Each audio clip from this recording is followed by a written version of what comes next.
Olá, boa tarde. Começa agora mais uma edição do Tá na Web, o programa que aborda os principais assuntos que estão sendo mais comentados nas redes. Bom, vamos falar da Defesa Civil, que está em alerta máximo pelo risco de colapso de uma mina da petroquímica Braskem, localizada em Maceió, no bairro Mutange, que é antigo campo ali daquela região do antigo campo do CSA. Esse assunto, claro, está no Google Trends. Vamos dar uma olhadinha aqui na tela para a gente ver. Esse assunto bombou, está no topo das pesquisas, porque o tema mobiliza as autoridades competentes em várias esferas, técnicos dos Ministérios de Minas e Energia, Transportes e Desenvolvimento Regional estão em Maceió, ao lado do governo local, para prestar apoio e ações necessárias a essa emergência lá em Maceió. Bom, agora a gente vai mostrar imagens que foram feitas pelo repórter cinematográfico Vasni Soares, da TV Pajuçara, e que foram gentilmente cedidas à TV Justiça. Essas imagens aéreas, elas mostram o bairro Mutange e a mina de número 18, que está em risco de colapso. De acordo com o governo de Alagoas, foram registrados 5 abalos sísmicos na região somente em novembro. O desabamento da mina pode ocorrer a qualquer momento e formar grandes crateras, além de provocar um efeito cascata em outras minas. O Poder Judiciário já foi mobilizado e, como o local precisou ser desocupado por causa do afundamento do solo causado pela mineração, a Terceira Vara Federal de Alagoas determinou o uso da força policial, caso algum morador se recuse a sair. Vamos lembrar, gente, que esse problema não começa agora, ele é bem antigo e após décadas de mineração, parte lá da capital alagoana passa por um lento processo de afundamento do solo que abre rachaduras em casas, prédios e ruas. Milhares de imóveis já foram condenados e pelo menos 3 hospitais tiveram que ser evacuados ao longo dos últimos anos nos bairros de Pinheiro, Bom Parto, Mutange, Bebedouro e Farol. Essas fotos que você está acompanhando agora aqui na tela da TV Justiça, elas foram enviadas por moradores que integram associações que cobram medidas do poder público e tentam, de alguma forma, seguir em frente diante desse drama que atinge a região. Ao longo de todo o programa de hoje, nós vamos repercutir os vários aspectos envolvidos nessa questão com os meus convidados que já estão aqui. Deixa eu me sentar, receber, conversar agora com o Lucas. O professor Lucas é doutor em sismologia e professor do Observatório Sismológico da Universidade de Brasília. Lucas Vieira Barros, de Maceió, está conosco de forma remota aqui na tela o advogado e ex-presidente da Comissão Especial de Acompanhamento do Caso Pinheiro da OAB Alagoas, Carlos Roberto Marques. O advogado mora em um bairro que foi atingido pela mina e integra também um comitê de moradores. Eu agradeço demais aos meus convidados. Muito obrigada pela participação. Eu vou começar agora com o professor para a gente entender o que está acontecendo na região. A mineração, ela tem esse potencial, de fato, de provocar esse dano, toda essa tragédia urbana lá em Maceió. Professor, bem-vindo. Ok, obrigado. Boa tarde, Rafael. Obrigado pela oportunidade de participar do programa. Veja, bom, eu sou do Observatório Sismológico da Universidade de Brasília, onde sistematicamente nós estamos registrando os tremores de terra, ou os abalos sísmicos, os terremotos, ou os sísmicos que acontecem no Brasil e no mundo, né? E no caso de Alagoas, particularmente, nos últimos 3 dias, nós registramos alguns tremores de terra. 3, particularmente o mais forte, teve uma magnitude de 1,7, é um sismo pequeno, mas em função da origem dele, da causa dele, ele pode produzir algum dano. Se fosse um sismo de natureza tectônica, dificilmente ele poderia causar dano. É bom que se diga que sismo dessa magnitude acontece muito frequentemente em todo o Brasil, né? O caso particular de Alagoas é diferente, né? Porque não são sismos, digamos, naturais, que a natureza está gerando sistematicamente.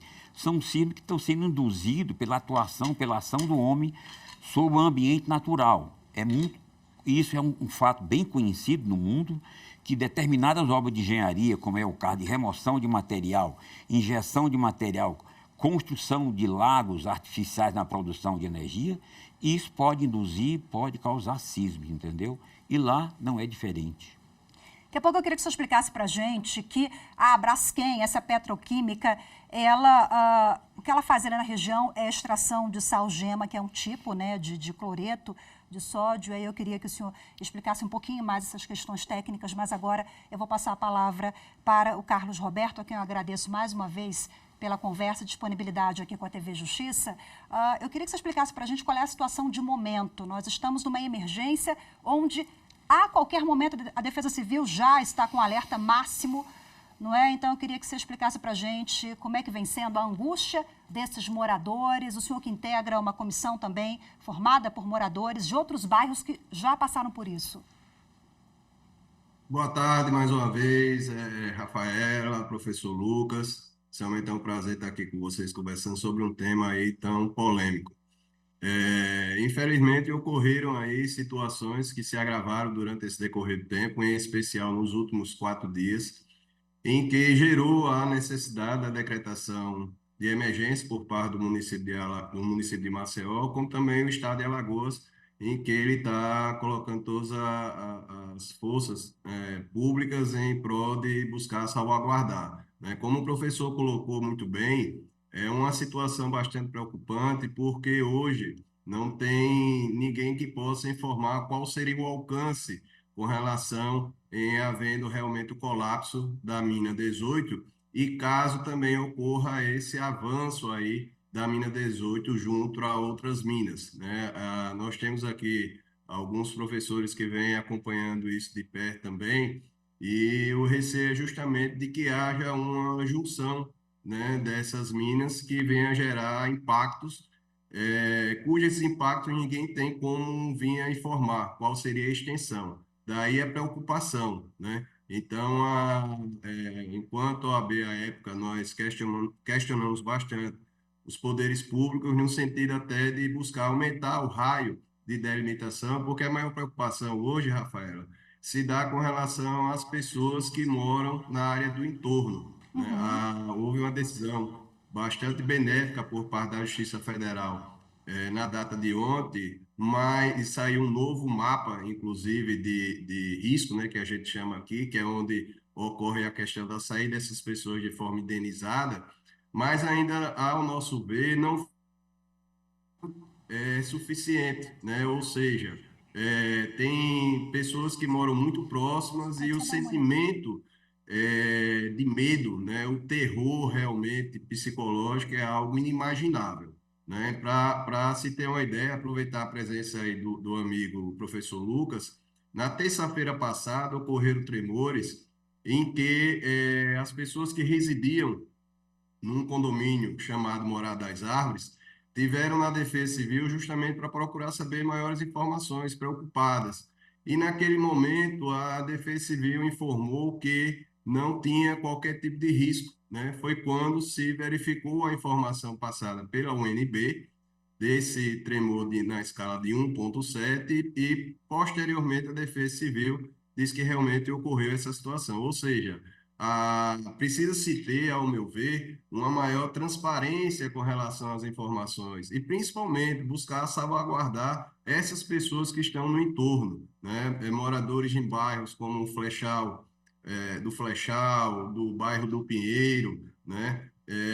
Do próprio bairro do Bom Parto, já que apenas uma pequena parte foi contemplada. E essas pessoas elas vão ficar com esse sentimento de terror até quando? Esse é o questionamento que nós fazemos às autoridades públicas. Perfeito, Carlos Alberto, muito obrigada. Daqui a pouquinho eu queria perguntar para você se houve alguma resistência por parte dos moradores, porque essa decisão da Justiça Federal, ela autoriza, inclusive, o uso da força na retirada desses moradores, né? E a gente sabe que há uma angústia muito grande, uma revolta de moradores que precisam deixar as suas casas. Então, eu queria saber se você tem um termômetro em torno dessa retirada, se todos já saíram, porque agora nós estamos falando em torno de 5 mil moradores. Se a gente for colocar no pacote todos os bairros, dá 60 mil ou mais, né? Mas daqui a pouquinho eu volto contigo, tá? Professor, vou aproveitar agora o gancho aqui do Carlos Roberto. Então, a Universidade de Brasília, ela tem essa parceria com órgãos de todo o país e passa informação em possíveis futuros abalos sismológicos que possam ter impacto ou o mínimo também é passado? Tá. Veja, infelizmente, a sismologia não tem condição de prever os terremotos. Tá? E mesmo que tivesse condição de prever, eles seriam inevitáveis, né? Então, o que nós fazemos é acompanhar sistematicamente a ocorrência do sismo no Brasil. E não foi diferente no caso de Alagoas, né? Nós registramos esses 3 sismos. Entretanto, em função da distância das estações, né, ao ponto de origem desse sismo, a gente não consegue ter um registro claro que possa fazer uma análise que nos leve a uma localização precisa e tudo mais. Evidentemente que lá em Alagoas, em Maceió, eu entendo que a Defesa Civil deve estar prestando esse esclarecimento fundamentado em verdade científica, né? Até onde eu sei, a Braskem vem fazendo estudo, contratando consultor de diferentes países aí para estar dando resposta para as populações. Agora, eu acho que me surpreende um pouco essa falta de transparência, né? Você não pode falar que o pior não possa acontecer, em especial em se tratando de sismologia. O pior pode acontecer e a gente tem que estar preparado para esse pior. O que a gente não pode, né, é, digamos assim, achar que a Terra vai afundar. Claro que certamente lá os estudos geofísicos realizados certamente têm condição de avaliar o tamanho dessa cratera, desse fosso que pode desabar, entendeu? Então, eu penso isso, ou seja, a Defesa Civil deve estar sendo alimentada de informação da Braskem e nós, da Universidade de Brasília, como de outras universidades, Universidade de São Paulo, Universidade Federal do Rio Grande do Norte, Observatório Nacional, todos nós estamos trabalhando num grupo só, que estamos, digamos assim, analisando dados de uma rede sismográfica nacional que é capaz de detectar, por exemplo, um sismo de 1,4 em Maceió.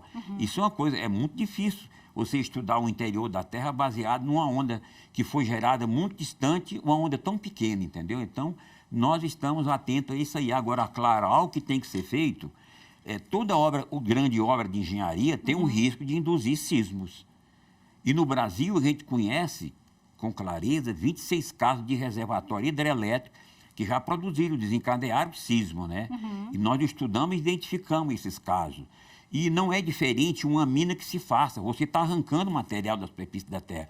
Você está afetando o ambiente tectônico e ele pode se movimentar. No caso de Maceió, não sei se foi feito esses estudos, né? Mas hoje existe uma obrigatoriedade que as empresas façam estudo prévio para avaliar o nível da sismicidade local, tipo assim, 3 anos antes de fazer o empreendimento. Quer dizer, é um negócio muito sensível, né? Não dá para fazer sem estudo prévio e bem profundo. Carlos Alberto, eu quero voltar com o senhor para falar sobre a realidade dessas famílias. Elas já saíram, houve resistência, estão recebendo apoio do poder público e no que se refere ao âmbito jurídico, elas têm direito de ter um auxílio aluguel, de serem colocadas em outra casa, em uma região. Conta para a gente o que diz a lei e o que está sendo feito. Houve essa decisão sábia do Judiciário Federal com relação à retirada dessas pessoas, né? Mas algumas apresentam resistência, é natural, né? Mas a grande parte já saiu, até onde temos conhecimento, a totalidade. E hoje, inclusive, saiu uma nova decisão no sentido de que essas pessoas possam voltar às suas residências para poder pegar alguns pertences. A questão do colapso é algo tão assim complexo e que gera essa dúvida para a população, que já se falou diversas horas em que ocorreria esse colapso da mina 18, né? Então sempre fica dizendo, vai ocorrer 19 horas, vai ocorrer à meia-noite, vai ocorrer 6 horas da manhã, e não acontece. E, consequentemente, a população ela fica com esse sentimento de realmente terror, né? Como se estivesse vendo um filme de terror.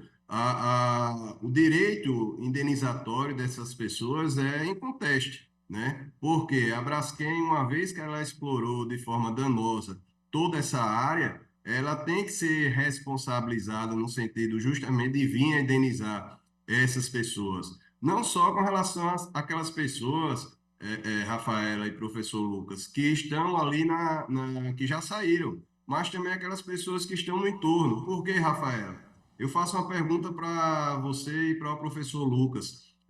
Você compraria um imóvel vizinho à área em que tivesse apenas ruínas de prédios, né? Você compraria um imóvel no local onde não se tem mais qualquer tipo de assistência médica? Para que vocês tenham uma ideia da gravidade da situação, tomamos conhecimento hoje pela manhã que agências da Caixa Econômica Federal determinaram que os seus funcionários não viessem mais a trabalhar lá, né? Ou seja, foi fechada 2 agências. E aí eu pergunto, ora, essas agências da Caixa Econômica Federal estão localizadas bem distante. E aquelas pessoas que estão residindo, que sofreram, que vêm sentindo esses tremores, né? Então, na terça-feira passada, eu estive pessoalmente lá na Defesa Civil, na quarta-feira passada, eu estive pessoalmente na Defesa Civil e conversando com os funcionários da Defesa Civil, questionei justamente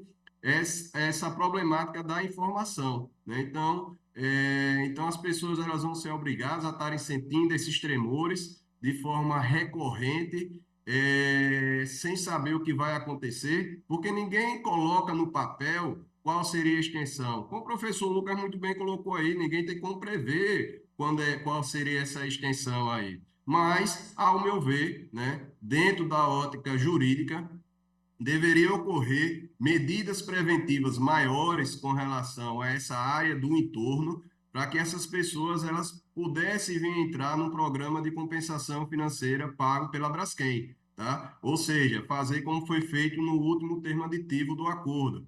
As pessoas que desejavam sair poderiam sair, ou seja, seriam contempladas, e aquelas pessoas que não se sentissem inseguras, quisessem continuar lá, poderiam permanecer. E aí, para se ter uma ideia desse quarto aditivo do acordo, 100% saiu. Quem é que vai ficar residindo num local onde do lado tem um prédio que está abandonado, rachado, com várias casas demolidas, né? Ou seja, é uma situação realmente bastante complexa. Olha, eu vou pedir licença para o senhor agora, viu? Aos senhores. Daqui a pouquinho a gente volta a bater um papo. Vamos para o intervalo rápido. Eu Tá na Web volta já já. Fique com a gente.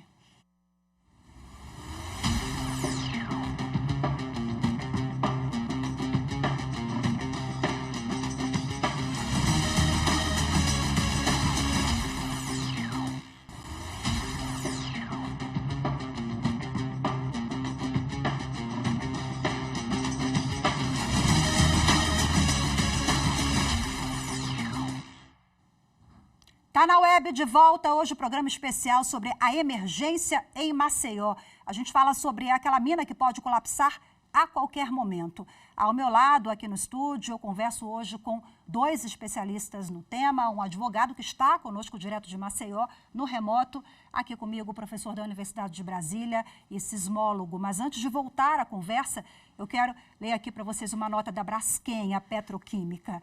Ela informa que essa questão toda que vem ocorrendo lá em Maceió, a empresa diz que está mobilizada e monitorando a situação da mina 18, que está localizada lá no bairro Mutange. A empresa diz que está tomando todas as medidas cabíveis para minimização do impacto de possíveis ocorrências e diz que faz um monitoramento com equipamentos de última geração para garantir a detecção de qualquer movimento no solo da região e viabilizar o acompanhamento pelas autoridades e a adoção de medidas preventivas, como as que estão sendo adotadas no presente momento, segundo a empresa. A Braskem ainda afirma que os dados atuais de monitoramento demonstram que a acomodação do solo segue concentrada na área dessa mina e que a acomodação poderá se desenvolver de 2 maneiras. Um cenário é o de acomodação gradual até a estabilização. O segundo é o de uma possível acomodação abrupta.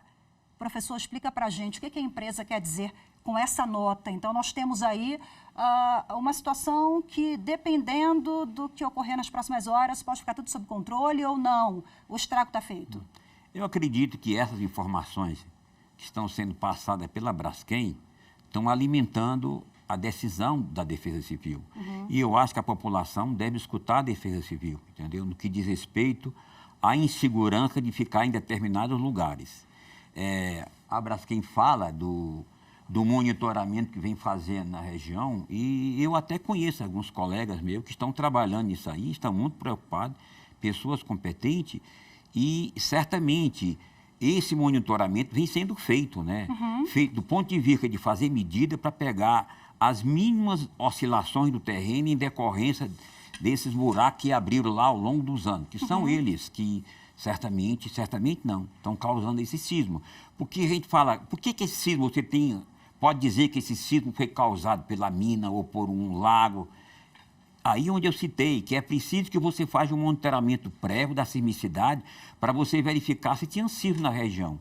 Se num lugar não tem sismo nenhum, qual é a realidade nova que tem ali? Ah, foi a extração das minas, ou foi o lago que se foi formado, ou foi a remoção de material, injeção de material. E esse sismo começa a aparecer, então a gente começa a estabelecer uma relação causal. Mas o salgemas é um potencial para provocar esse tipo de coisa? Pois a gente está falando, gente, de um tipo de cloreto de sódio que é utilizado na fabricação de soda cáustica e PVC, que é a extração de salgema. Então, isso é um potencial para que ocorram esses não é eventos. o salgema em si, é o material que pesa. Você tirou o material de dentro da terra, então você desestabiliza ali o equilíbrio tectônico que existia.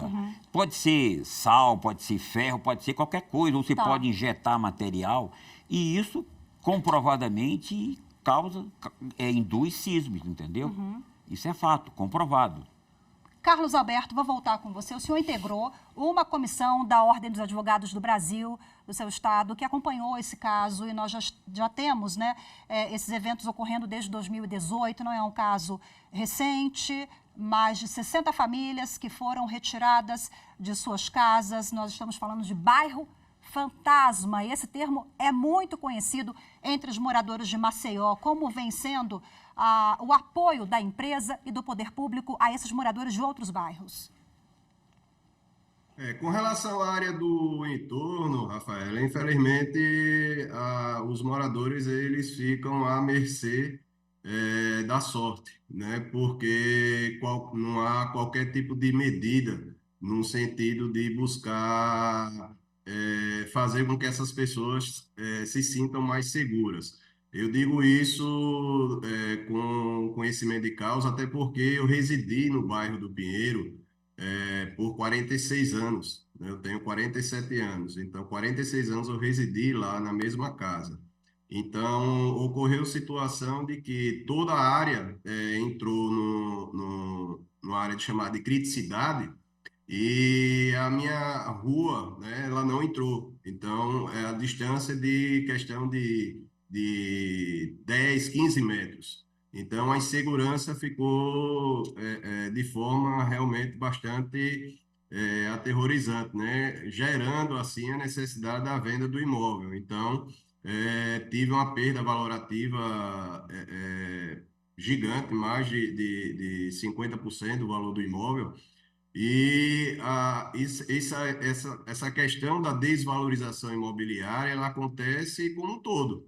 Por exemplo, tem um bairro lá em que, enquanto nós estávamos na presidência da Comissão Especial de Acompanhamento do Caso Pinheiro, lutamos muito para que ele fosse contemplado pela retirada imediata, que é o bairro do Flechal, uma parte do bairro chamado Flechal. Então, lá, para vocês terem uma ideia, sequer aplicativos eles atendiam o chamado, né? Então as pessoas realmente ficam completamente abandonadas. Você não tem mais a questão da situação religiosa, ou seja, igrejas, mercadinhos, né, padarias, enfim, ficam completamente isolados. E, infelizmente, essas pessoas ainda continuam lá. Da mesma forma, com relação à questão do bairro do Pinheiro, a parte do bairro do Pinheiro, que é mínima, que não foi contemplada, essas pessoas têm uma perda valorativa dos seus imóveis gigantes. Além da perda valorativa, a questão psicológica, que a gente não pode esquecer. Até porque você acordar todos os dias e quando